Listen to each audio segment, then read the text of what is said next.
सर्वप्रथम मी या संस्थेचे चेअरमन विठ्ठलरावजी पवार आणि सर्व संचालकांचे मनापासून आभार व्यक्त करतो की आमच्या नवनिर्वाचित नगरसेवकांचा सत्काराचा कार्यक्रम पहिल्यांदाच कोणीतरी आयोजित केला आणि ती जबाबदारी विठ्ठलराव आणि त्यांच्या सहकार्याने घेतली, त्याबद्दल तुमचे मनापासून आभार।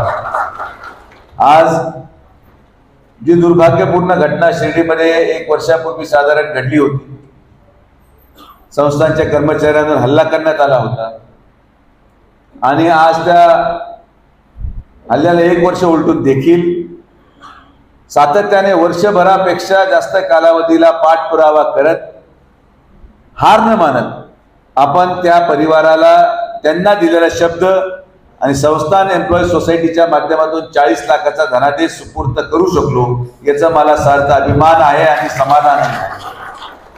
राजकारणामध्ये शब्द देणं फार सोपं असतं, लोक क्षणिक वेळ मारून नेतात, पण जो शब्द आपण त्या परिवारांना दिला, जो शब्द आपण शिर्डीच्या जनतेला दिला, त्या घटनेनंतर आज कदाचित 1 ते सव्वा वर्ष उलटला असेल, 1 वर्ष झालाय, एकही परत नवीन घटना आपण शिर्डीमध्ये होऊ दिली नाही। जो शब्द आपण शिर्डीच्या माता भगिनींना दिला, जो शब्द आपण राहत्याच्या जनतेला दिला, या मतदारसंघाच्या नागरिकांना दिला, तो आपण तंतोतंत पूर्ण करण्यामध्ये यशस्वी झालो। प्रश्न अनेक आहेत आणि मला खरं आभार मानायचे आहेत आणि मी माझा आभाराचा कार्यक्रम आणि आमच्या माता भगिनींच्या शिर्डीचा हळदी कुंकाचा कार्यक्रम साधारण 2 फेब्रुवारीला घेतलेला आहे, 1 फेब्रुवारीला राहत्याला आहे। हे अभूतपूर्व यश, दबाव तंत्राचं राजकारण, ब्लॅकमेलिंगचं राजकारण, हे सगळं या शिर्डीच्या आणि राहत्याच्या जनतेने हाणून पाडत पूर्ण बहुमत पहिल्या वेळेस माननीय नामदार राधाकृष्ण विखे पाटील साहेबांच्या नेतृत्वामध्ये आरोप झाले, प्रत्यारोप झाले, भाषण झाले, पण हे मॅन्डेट आपल्याला जे मिळालंय ते शिर्डी साफ करण्याकरता मिळालेलं आहे। शिर्डीची गुन्हेगारी साफ झाली पाहिजे, शिर्डीमध्ये अवैध व्यवसाय साफ झाले पाहिजे, शिर्डीमध्ये कचरा साफ झाला पाहिजे, अशा संकल्पना आणि अशा आश्वासन दिल्यामुळेच जनतेने आपल्याला सत्ता दिली। आणि म्हणून मला खरं तर शिर्डीच्या सर्व नगरसेवकांचे अभिनंदन करायचं आहे। नगराध्यक्ष, उपनगराध्यक्ष हे पहिल्या दिवसापासून कामाला लागले। उद्या परत संस्थांच्या 0 नंबरमध्ये शिर्डी नगर पंचायत आणि पोलीस प्रशासनाची बैठक आहे। संस्थांचे सीओ गाडीलकर साहेब असतील, दिघे साहेब असतील, यांच्या समेत बैठक आहे। काही नवे नियम आपण शिर्डीसाठी आणणार आहोत। हे नियम शिर्डीच्या पुढच्या 5 वर्षासाठी अत्यंत गरजेचे आहे। या नियमामध्ये कुठलं राजकारण नाही, प्रत्येक केलेला नियम हा आपल्या शिर्डीला सुरक्षित ठेवण्यासाठी महत्वाचा आहे। प्रसादालय बंद केलं, त्याचा फायदा आपल्याला मिळाला। त्यानंतर आपण ब्रेक दर्शनाची सुरुवात केली, काही ठराविक दलाल यांचा धंदा बंद केला। आज त्या ब्रेक दर्शनामुळे शिर्डीची अर्थव्यवस्था वाढली आणि त्या परिसरातले हॉटेल चालायला लागले। आपल्याला असे टप्प्याटप्प्याने पावलं उचलायचे। हे पावलं उचलत असताना आपल्याला अनेक आरोपांना समोर जावं लागलं, पण जेव्हा नीतिमत्ताने काम केलं जातं तेव्हा या शिर्डीच्या जनतेने, राहत्याच्या जनतेने हे सिद्ध केलं की दादा तुम्ही काळजी करू नका, लोक तुमच्याबद्दल किती वाईट बोलू द्या, आम्ही सामान्य लोक तुमच्या पाठीशी आहोत आणि हे पाठबळ आपल्याला एक ताकद देऊन जात। आमचं आयुष्य गेलं 40-40 वर्ष कमलाकर भाऊ, प्रत्येक वेळेस शिर्डीमध्ये 10 नगरसेवक, 11 नगरसेवक।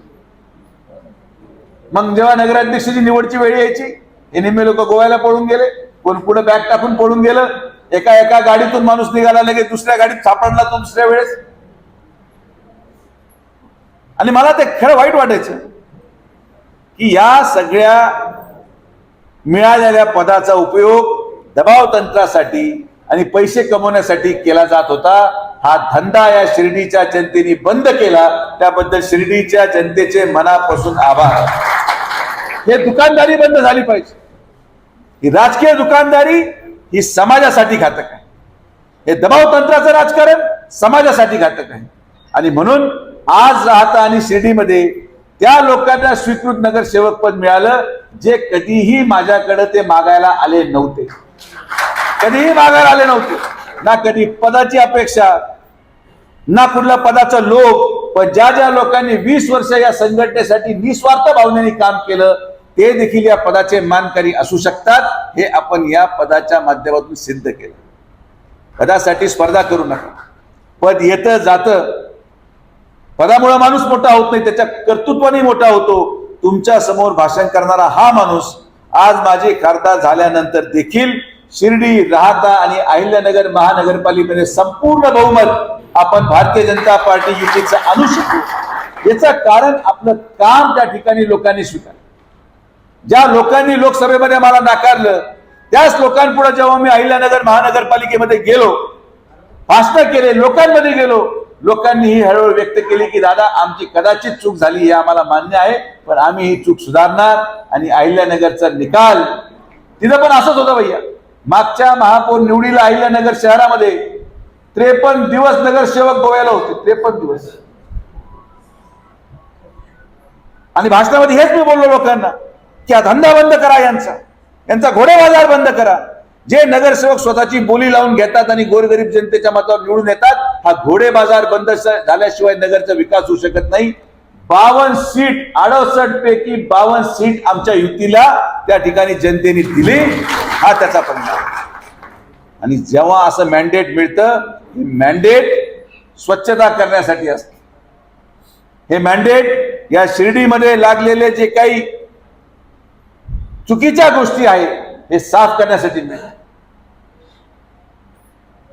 मी खरंच आभार मानतो पोलीस प्रशासनाचे की अत्यंत चांगलं काम या शिर्डीमध्ये पोलीस प्रशासन करत आहे, नगरपालिका प्रशासन करत आहे. आणि शिर्डी ही आपलं गाव, आपली मातृभूमी आहे आणि ही मातृभूमी टिकण्यासाठी आपल्याला काम करत राहायचं.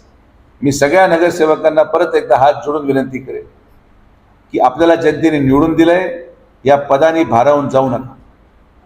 या पदाची गरिमा प्रत्येकाने ठेवणं तेवढं जबाबदारी आहे. कुठेतरी या पदाची गरिमा खाली जाऊ नये. तुमच्या वागण्यामध्ये जनतेला हे वाटू नये. कोणीही पदाधिकारी, नगराध्यक्षापासून तर समितीच्या सभापतींपर्यंत या पदाची गरिमा ठेवणं हे प्रत्येक नगरसेवकाचं काम आहे. की लोकांना हे कधी असं वाटू नये की आम्ही हे मतदान टाकून चूक केली, अशी भावना त्यांच्यामध्ये येऊ नये. अशाच प्रकारची वागणूक नगरसेवकांनी सर्वसामान्य माणसाला द्यावी. तुम्ही नगरसेवक जरी झाला असाल तरी ज्या लोकांमुळे तुम्ही त्या खुर्चीवर बसलेले आहात त्या लोक तुमच्यापेक्षा मोठे आहेत. ही भावनेने जेव्हा तुम्ही काम कराल तर तुम्हाला परत एकदा संधी परमेश्वर आणि साईबाबा देतील, हा मला ठामपणे विश्वास आहे. राजकारणामध्ये जय पराजय होत राहत, कोणीतरी पडतं, कोणीतरी निवडून येणार. पण मला आभार मानायचे आहेत त्या शिर्डीमधल्या 3 अपक्षांचे, ज्यांनी आज या कार्यक्रमामध्ये येऊन सत्कारही स्वीकारला आणि शिर्डीच्या विकासासाठी काम करायला त्यांनी माननीय नामदार राधाकृष्ण विखे पाटील साहेबांचं नेतृत्वही स्वीकारलं. आणि म्हणजे आज म्हणायला हरकत नाही की 23-0 झालं. राहत्यामध्ये तर ऑलरेडी होतच, शिर्डीमध्ये असा निकाल लागणं. आणि म्हणून फार जबाबदारीने आपण काम करा. विठ्ठलराव तसे हुशार माणसं आहेत, त्यांनी पॅनल उभा केला. आणि मी नेहमी म्हणतो राजकारणामध्ये तुम्ही उभं राहा, कोणी कोणत्या पक्षाकडून उभं राहू शकतो. विठ्ठलराव हे माझ्या पॅनलच्या विरोधात उभे राहिले, पॅनल तयार केलं. पण त्यांनी एक गोष्टीची काळजी आवर्जून घेतली की त्यांनी मला कधी बोट लावलं नाही. आपला प्रचार करत होते. त्यांनी कधी अपशब्द वापरला नाही, त्यांनी कधी पातळी सोडून बोलले नाही. त्यांनी मला नेहमी सन्मानपूर्वक वागणूक दिली. त्यांनी कधीही कुठल्याही निरीक्षणमध्ये त्या निवडणूक प्रक्रियेमध्ये असं कुठलंही वाक्य जे राजकीय व्यासपटलाला पटणारं नसेल असं वापरलं नाही.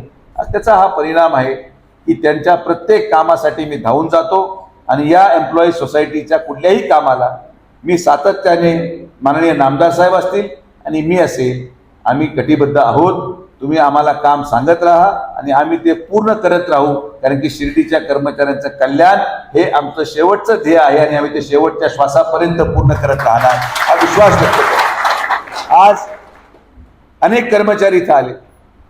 कर्मचाऱ्यांच्या समस्या जटिल आहे, ते एका दिवसात सुटण्यासारख्या नाही. आणि म्हणून मी माननीय मुख्यमंत्री महोदयांना विनंती करायला गेलोही होतो, परत विनंती करेल. आणि मला विश्वास आहे की नगरपंचायतीच्या निवडणुकीचा निकाल पाहत आज ज्या पद्धतीने महायुतीने काम या अहिल्यानगरमध्ये केलं, जिल्हा परिषद पंचायत समितीचा निकाल जनतेच्या आशीर्वादाने काही वेगळा लागेल असं मला वाटत नाही. पण आता वेळ आलेली आहे की 3 महिन्यामध्ये माननीय मुख्यमंत्री महोदयांकडे विनंती करून श्री साईबाबा संस्थान विश्वस्त व्यवस्थेचं विश्वस्त मंडळ आता येणं आवश्यक झालेलं आहे. आणि आता ते पूर्ण ताकदीने प्रयत्न करणं गरजेचं झालं. 3,000 कोटी रुपये अखर्चित त्या संस्थांच्या खात्यावर पडलेले. या 3,000 कोटीमध्ये दडलेलं आहे या शिर्डीच्या आणि राहत्या तालुक्याच्या मुलांचं उज्ज्वल भविष्य. त्या 3,000 कोटीमध्ये दडलेला आहे या शिर्डीचा विकास, आणि त्या 3,000 कोटीमध्ये दडलेला आहे या संस्थांच्या कर्मचाऱ्यांच्या कुटुंबाचे प्रश्न. आणि आता वेळ आली, मला विश्वास आहे की जिल्हा परिषद पंचायत समितीच्या निवडणुका झाल्यानंतर संस्थान विश्वस्त मंडळ देखील येणार आणि ते आल्यानंतर बरेचसे प्रश्न, किंबहुना 100% प्रश्न विठ्ठलराव हे सोडवले जातील. कारण की आज ज्या प्रक्रियेमध्ये सगळ्या गोष्टी अडकलेल्या आहेत त्या प्रक्रियेतून मार्ग काढण्याचं काम आम्ही करत आहोत. पण कुठंतरी अडचण होते. एक कर्मचाऱ्याच्या बाजूने निकाल देणं म्हणजे दुसऱ्या कर्मचाऱ्याच्या विरोधात असतं, अशी भावना लोकांनी निर्माण. हा वाद आमचा आणि कर्मचाऱ्यांचा नाही, हा वाद कर्मचारी आणि कर्मचाऱ्यांचा. आज जेव्हा 1052 किंवा जे आपले परमनंट झालेले लोक होते 2000ची संख्या असेल, जेव्हा 10, 20, 30 लागू झालं तर ज्यांना लागू झालं ते आभार मानायला आले नाही आणि जे हुकले ते पूर्ण मला घेरून बसले. हे राजकारण आहे. मला कधीही कोणी आभार मानायला येत नाही, पण जे हुकतात त्या नियोजनामधून ते लोक येतात आणि त्यांचे प्रश्न सोडवण्यासाठी. आता हा वाद कोणाचा आहे? एकाच प्रकारच्या कर्मचारी घटकामध्ये 2 वेगळे वेगळे गट, एकाला लाभ मिळाला एकाला नाही.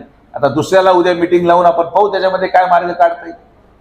हाच प्रश्न 598चा, त्याच्याला 488 झाले. त्यांच्या विरोधात कोर्टात जाणारे दुसरं कोणी नाहीये, त्यांच्यामधलेच रोज उठणारे बसणारे त्यांचेच कर्मचारी आहेत, त्यांचेच मित्र आहेत. तर आता ती प्रक्रिया आम्ही आता त्या सगळ्या कर्मचाऱ्यांशी बोलून, मला वाटतं की या महिन्याअखेर किंवा फेब्रुवारीच्या 1 किंवा 2 तारखेला मी मीटिंग लावून हा प्रश्न पण लवकरात लवकर सोडू. कारण की न्यायालयामध्ये गेल्यानंतर हे प्रश्न अजून क्लिष्ट होतात, अजून अवघड होतात आणि हे प्रश्नाची सोडवणूक आपण एकत्रितपणे करू. तर तुम्ही एकमेकाला सहकार्य केलं नाही तर तुमचे प्रश्न कधी सुटू शकेल. मनाचा मोठेपणा आपण दाखवला पाहिजे. तर याला लाभ मिळतो त्याला मिळू द्या, मला मिळण्यासाठी मी काय पाठपुरावा करू शकतो तो संस्था स्तरावर केला पाहिजे. न्यायालय ही जागा नाही आपल्या पारिवारिक वादाला वरती घेऊन जाण्याची. कारण की एक निकाल न्यायालयाचा किंबहुना एक निकाल माननीय सर्वोच्च न्यायालयाचा किंवा उच्च न्यायालयाचा हा कायमचे सगळे दरवाजे बंद करू शकतो. हा आणि नुसता दरवाजा तो एकासाठी बंद होणार नाही, तो दरवाजा एकासाठी बंद होणार नाही, तो सगळ्यांसाठीच बंद होणार. ही गोष्ट पण त्या लोकांना जाणीव करून देणार आहे की तुम्ही जी हक्काची लढाई लढण्यासाठी आज कोर्टात गेलेले आहात. उद्या जर तुम्हाला असं वाटत असेल की तो निकाल यांच्या विरोधात झाल्याने तुम्हाला न्याय मिळेल, तर जर दरवाजे त्यांचे 488 चे बंद झाले तर ते सगळ्यांचे सुरुवातपासून शेवटपर्यंतचे लोकांचे दरवाजे बंद होतील. हे फार क्लिष्ट मुद्दे आहेत. हे फार समजून घेऊन लोकांना विश्वासात घेऊन आपल्याला करावं लागणार आहे आणि ते आपण निश्चित करू. आज प्रजासत्ताक दिनानिमित्त आपण सर्वजण आलात, आपले सगळ्यांचे मी मनापासून आभार व्यक्त करतो. आपण जो विश्वास माननीय नामदार राधाकृष्ण विखे पाटील साहेबांच्या नेतृत्वावर दाखवला त्या विश्वासाला सार्थ करू असंच काम आमचे नगरसेवक करतील. त्या विश्वासाला सार्थ राहील असंच काम आमचे नगराध्यक्ष आणि उपनगराध्यक्ष आणि समितीचे सगळे सभापती करतील. हा जबाबदारी आहे आमची. जनतेने त्यांची जबाबदारी आता पार पाडली. जनतेने बटणं दाबून टाकली आणि जनतेने बटणं दाबून आपलं काम करून दिलंय. आता जबाबदारी आपली आहे की त्या एका एका मताची किंमत आपण रात्रंदिवस काम करून पूर्णपणे ती फेडली गेली पाहिजे. हे काम नगरसेवकांचं आहे. आणि मी तुम्हाला विश्वासाने सांगतो की नगरसेवक आम्हाला भेटत नाही, नगरसेवक आम्हाला दिसला नाही, नगरसेवक कोण आहे आम्हाला माहिती नाही, वर्ष झाला नगरसेवक आमच्याकडे आला नाही, असे वाक्य जनतेतून येता कामा नये. तुमच्या प्रभागातून याची काळजी आवश्यक आहे. कारण की ते बोलणं योग्य नाही, लेकिन जो बना सकता है वो बिगाड़ भी सकता है. एवढं लक्षात सगळ्यांनी ठेवलं पाहिजे. आपण जनतेचे सेवक आहोत. गोर गरिबांमध्ये जाऊन लोक म्हणले पाहिजे की दादा काय नगरसेवक दिला, असा माणूस तुम्ही आम्हाला द्या, आम्ही तुम्हाला डोक्यावर घेऊन नाचू. ही प्रतिमा नगरसेवकांनी नेत्याबद्दल जनसामान्य माणसामध्ये तयार करणारा माणूस तोच खरा नगरसेवक आहे. हे या कार्यक्रमाच्या माध्यमातून मी तुम्हाला सांगतो. हे पद येतात, बोर्ड लावून झाले, सत्कार झाले, फटाकडे फोडले, सगळं झालं, गुलाल घेतले, सगळं झालं. मी महिनाभर आलोच नाही, कारण की हे निकाल आज लागले, मला लगेच पुढच्या 5 वर्षासाठी काम करायचं. तुमच्यासाठी आनंद आहे, मला आनंद आहे तुम्ही निवडून आला, मला आनंद आहे सत्ता आली. पण तो आनंद आता विसरून आपण पुढच्या 5 वर्षामध्ये अधिक बळकट कसा होऊ शकतो. कमीत कमी नगरसेवकांनी जे लोक तुमच्यासाठी पळाले त्या प्रभागामध्ये साधं जेवण तरी संक्रांतीला ठेवलं पाहिजे होतं, अशी माझी व्यक्तिगत इच्छा. कोणीही ठेवलं नाही. जाऊ द्या, काय हरकत नाही. तुम्ही जरी नाही ठेवलं तर 1 आणि 2 तारखेला मी हळदी कुंकाच्या निमित्ताने आमच्या सगळ्या माता भगिनींसाठी मी जेवण ठेवलेलं आहे. तर तुम्ही त्या कार्यक्रमासाठी या आणि संक्रांतीचा लाभ घ्या. किती छोटी गोष्ट. संक्रांतीच्या वेळेस आपण आपल्या प्रभागामध्ये एखादं जेवण ठेवलं असतं. लोकांना फार अपेक्षा नाही, लोकांकडे आमरस मागत नाही, वरण भात भजे, लोक खुश. जिलेबी किती रुपये खर्च आहे? 30 रुपये प्लेट. किती रुपये जेवणाचा खर्च आला? 25,000. जेवढा खर्च तुम्ही फ्लेक्स बोर्डवर, मिरवणुकीवर, डीजेवर आणि फटाकड्यांवर केला, तेवढाच खर्च गरिबांना तुमच्या प्रभागामध्ये संक्रांतीचं जेवण घालायला केला असता तर तुम्हाला पुढे नवीन चान्स परत सापडला असता. पण तुमची आता ती संधी गेलेली आहे. एखादी गोष्ट तरी अशी करत चला ज्याच्यामध्ये मला अभिमान वाटेल की यार माझ्या मनासारखं कोणीतरी केलं. बरं, त्याचा नगरसेवक सोडा, उपनगराध्यक्षांनी सुद्धा खाऊ घातलं नाही.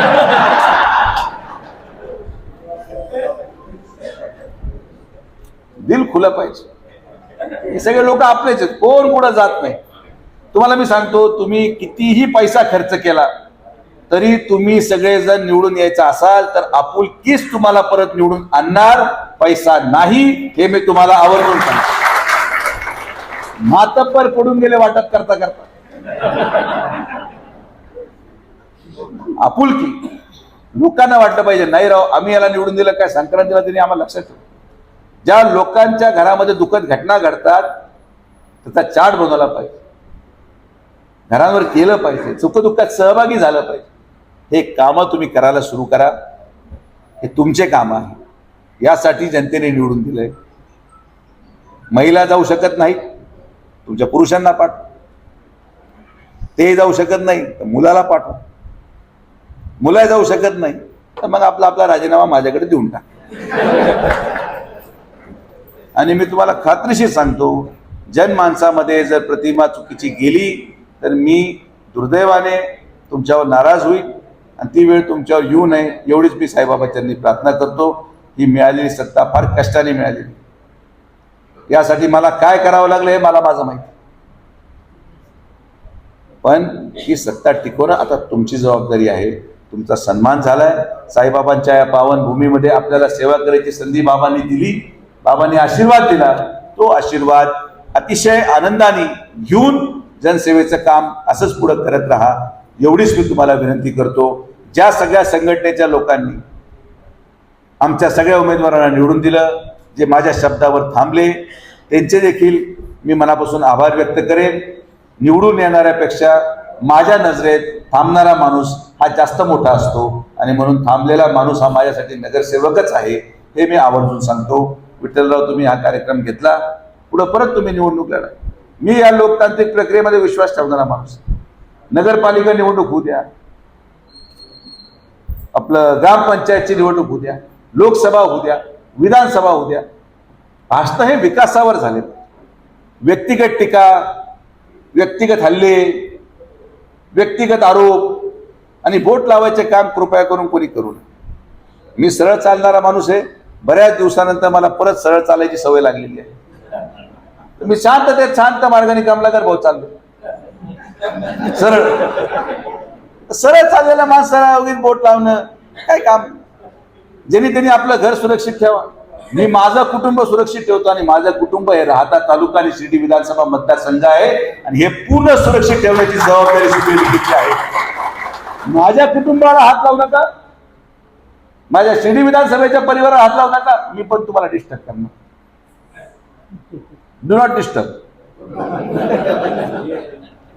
DND नाहीतर मग PhD.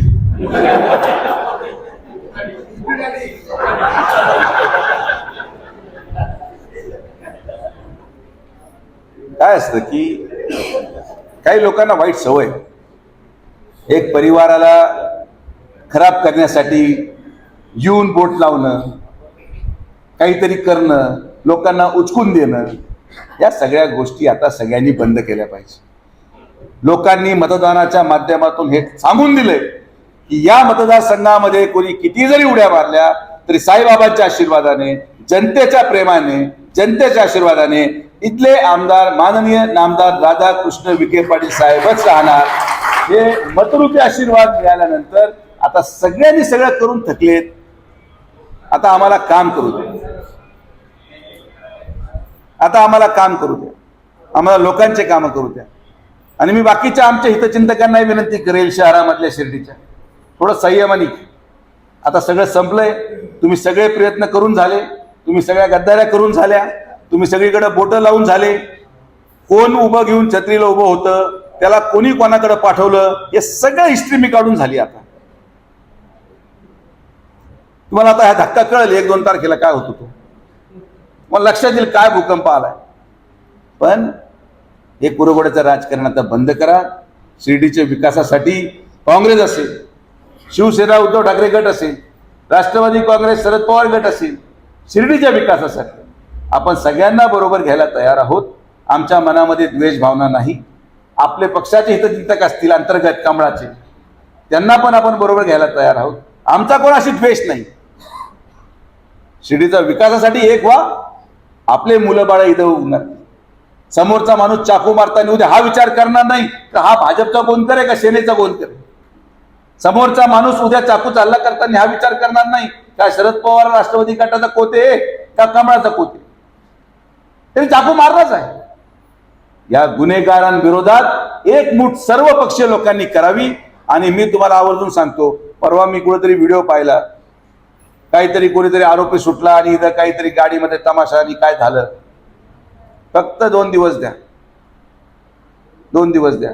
या सगळ्यांना पूर्ण यांची वरातच शिर्डीमध्ये कपडे काढून काढतो असं जे विकत. हा तमाशा आणि शिर्डीला आव्हान आहे. कार्यकर्ता कोणाचाही असो, पण जर गुंडागर्दीच्या आणि गुन्हेगार लोकांच्या बरोबर तुम्ही दिसलात तर मीडियाच्या माध्यमातून तुम्हाला सांगतो की आता टॉलरन्स लेवल नाही. तुमच्या सगळ्या नगरसेवकांची जबाबदारी आहे. जेवढे गुन्हेगार काही कार्यकर्ते कोणाचे असतील ते लांब करा, सुधारायला सांगा, नाहीतर डायरेक्ट शिर्डीचा हद्दपार करणारे लोक मी आता. तर हे काम आपण सुरू करतोय. हा तमाशा शिर्डीमध्ये स्वीकारला जाणार नाही. कोणी असो, मतदानासाठी लाचारी पत्करणं आम्ही सोडलंय. शिर्डी सुरक्षित राहील, आमच्या महिला सुरक्षित राहतील, मुली सुरक्षित राहतील. जो शब्द विधानसभेला दिलाय, जो शब्द नगरपंचायतीला दिलाय, तो शब्द शेवटच्या श्वासापर्यंत मी जोपर्यंत आहे तोपर्यंत पूर्ण करणार. ही खात्री मी शिर्डीच्या आमच्या माता भगिनींना देतो. आपण सर्वजण आलात, सगळ्यांचे मनापासून आभार. विठ्ठलराव, परत एकदा तुम्ही जे प्रेम आमच्यावर दाखवत राहतात असंच प्रेम कायम ठेवा आणि निवडणूक लढवत राहा. जोपर्यंत तुम्ही माझ्या आडव्यात येत नाही तोपर्यंत मी तुमच्या आडव्यात शिरणार नाही, हा शब्द मी तुम्हाला देतो. आणि आपण सगळेजण आल्याबद्दल सगळ्यांना प्रजासत्ताक दिनानिमित्त आमच्या विखे पाटील परिवाराच्या वतीने लाख लाख शुभेच्छा. जय हिंद, जय महाराष्ट्र, जय श्रीराम.